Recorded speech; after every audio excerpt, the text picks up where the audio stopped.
good to be back. And yes, every year it gets harder to figure out what to talk about. But one of the things that appealed to me about this topic was I began to think about what are the good things we did for people when we were working at the Atkins Center. And one of them was to make people healthier and allow them to get off of so many medications. And so there's a lot of information about medications that you probably don't know about. Your doctor probably doesn't know about and doesn't take into consideration when he's prescribing for you.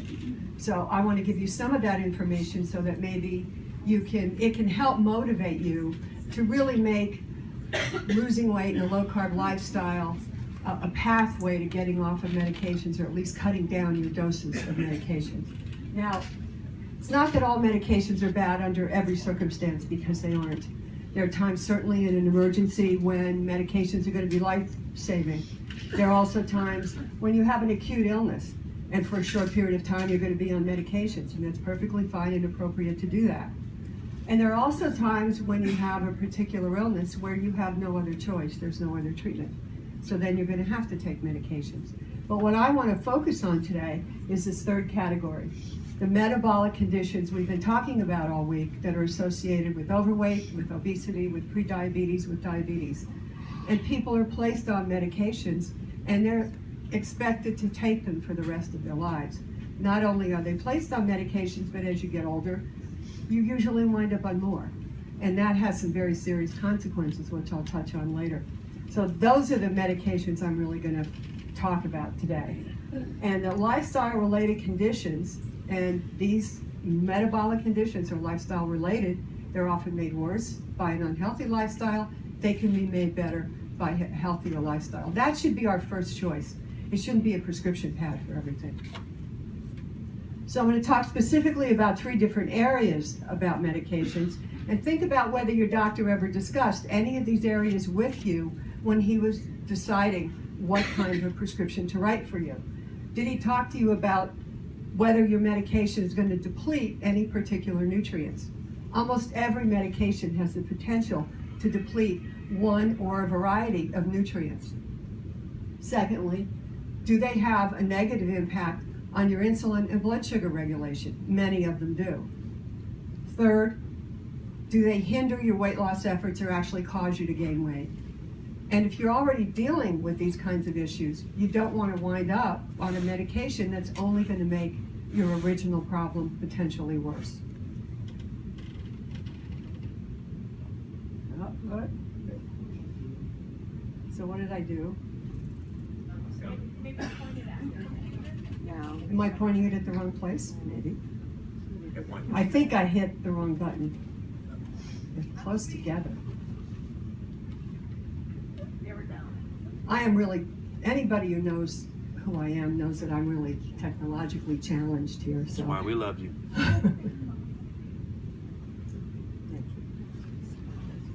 Okay, so let's see how I do it right. Okay. There are lots of reasons also why you want to get off medications other than the previous 3 things I talked about. In 2014, statistics have shown that approximately 123,000 people died from the prescription medications they were taking that were used correctly. These were not prescription mistakes. These medications were used correctly. And an additional 800,000 people in 2014 suffered serious outcomes from prescription medications. And this is a particular issue in elderly people. And as we get older, not only are we getting older, our faces, our skin, our wrinkles, our muscle mass, whatever, our liver is getting older. And it's your liver that has to handle and metabolize all of these medications.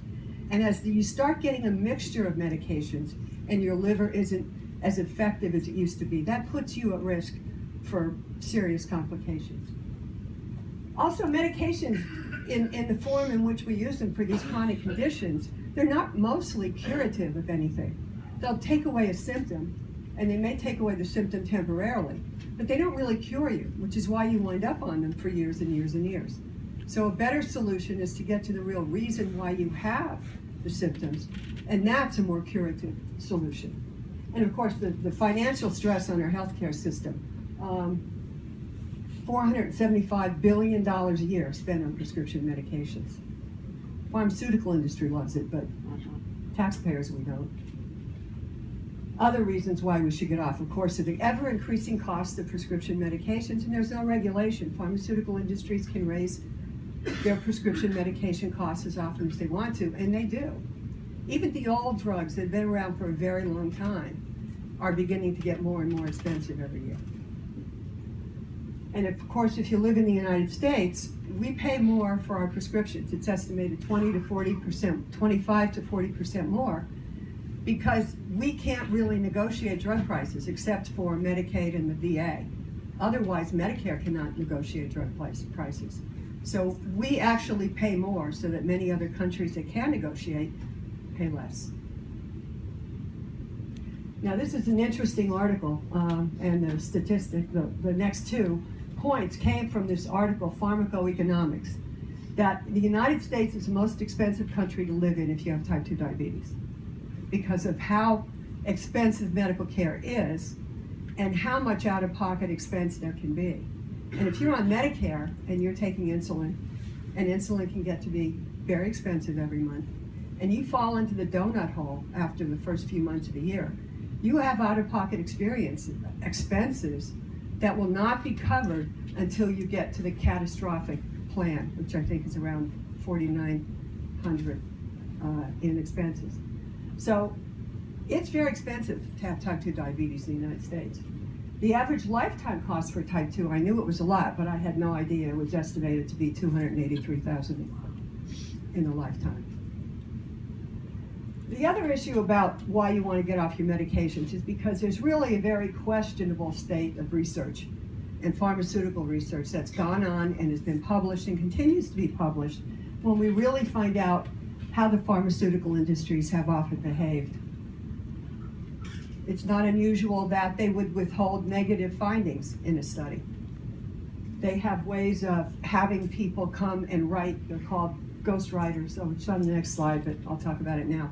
Ghost authors and ghost writers. They will hire people who will write the articles, whose job it is to take the research and turn the positives into large positives and to try to hide the negatives and downplay the negatives. There are doctors who are experts in their field who are paid to allow them to use their name on a study when they didn't have anything to do with the study. And that certainly looks like an endorsement to the results of that drug, if the results are positive, which is usually what's get published. So there's a lot of ways that we don't necessarily get the really accurate information about the drugs we're taking. As far as the FDA approval of a drug only has to be slightly better than placebo, and it's considered to be effective. And if it's considered to be safe, then of course it's approved.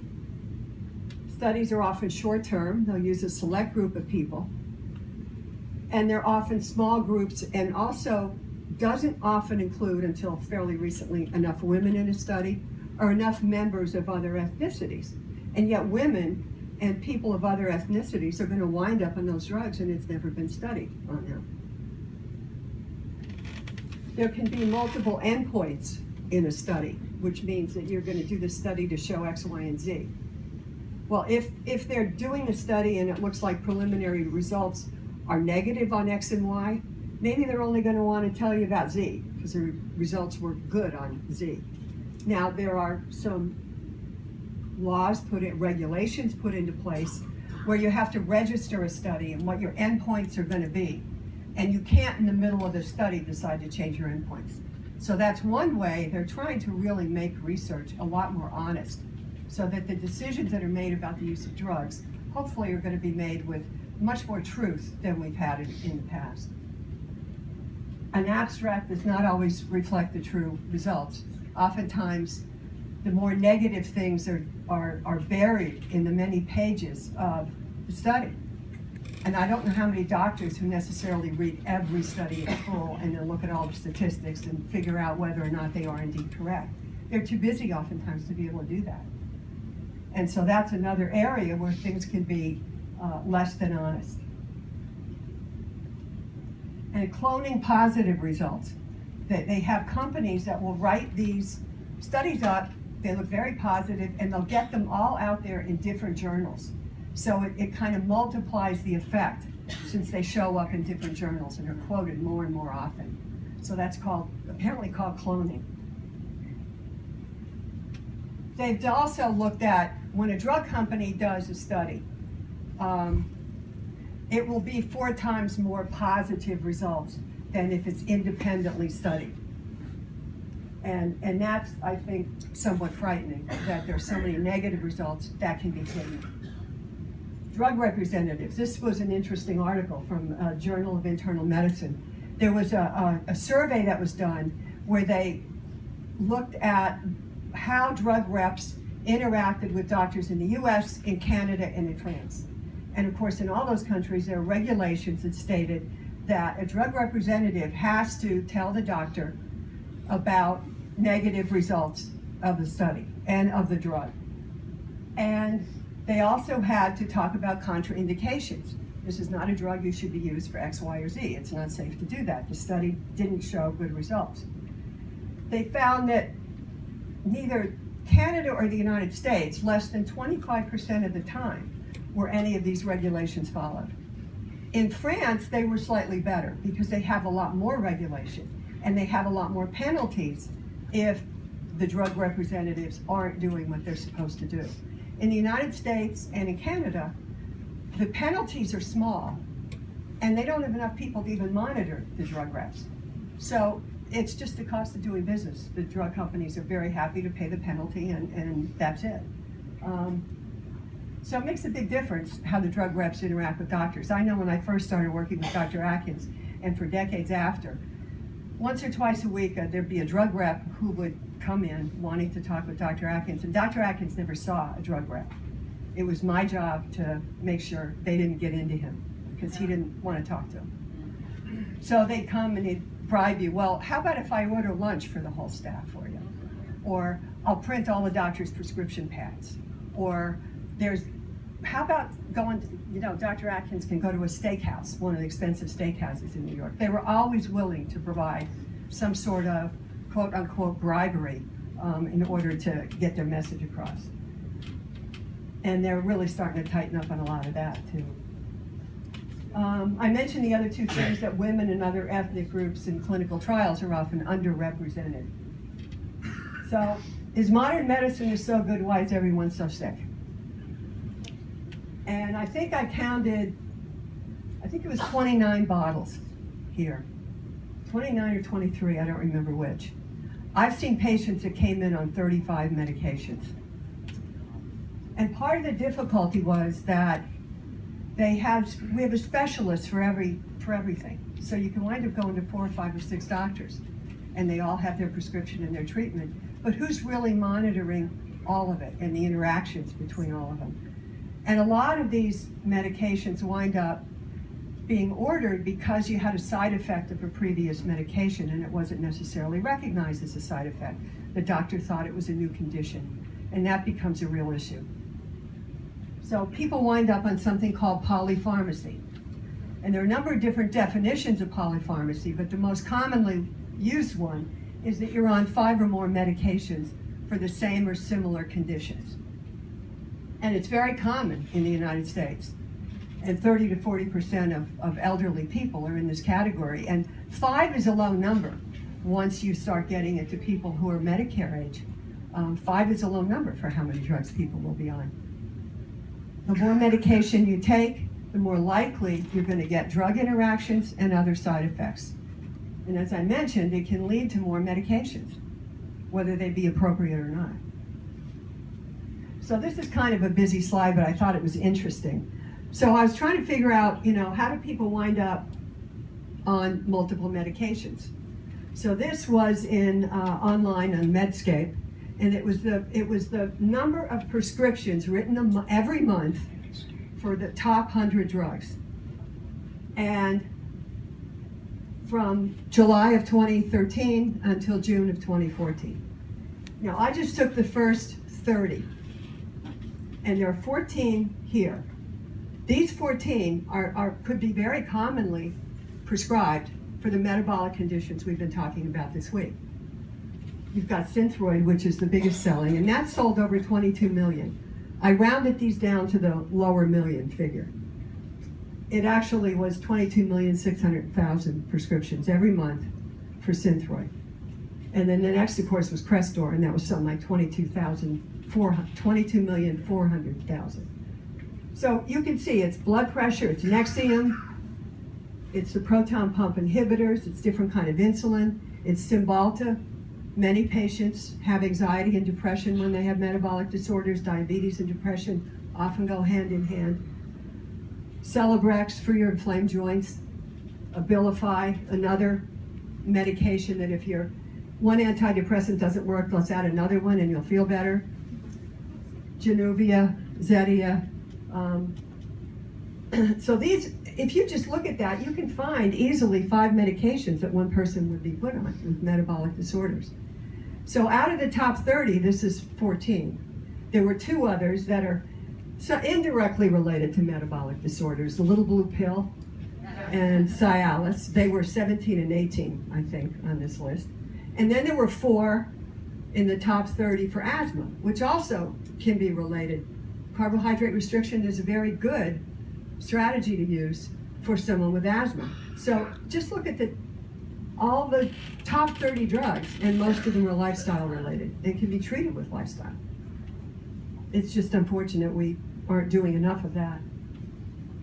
So drugs that deplete nutrients. So I'm going to go through again the more common drugs that we would be using for metabolic disorders. Some of you may be on these or thinking about being on them, or a member of your family might be on them.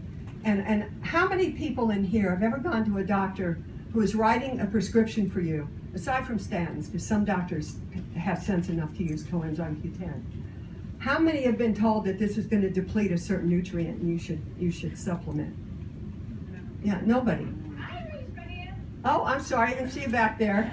Okay, 1 out of 100. That's not a good statistic. And I don't want to blame the doctors, because they have so much they have to keep up on. They have so little time often that they have with the patient that I'm certainly not blaming doctors. But as consumers, I think it's up to us to make sure we're educated. If we're going to start taking these pills, we should try to protect ourselves as much as we can.